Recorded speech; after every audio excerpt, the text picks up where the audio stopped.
माझ्या नादी लागू नको सिंधू. अहो आता कसला नाद, पारखोळी झालीये मी. करणार कायस या खुळाचं? पळवू नये तुम्हाला. आणि पळवून नेऊन काय करणार? काय करतात पळवून नेऊन?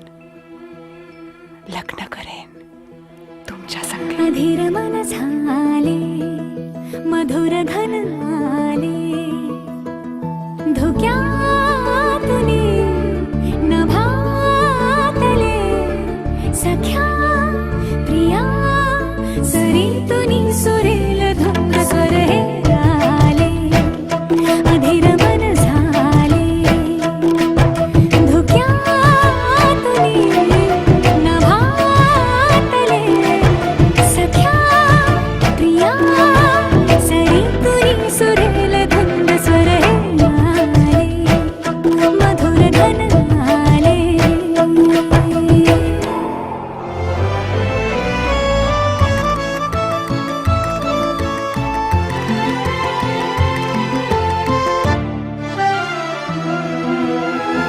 सोसला वारा मी झेलला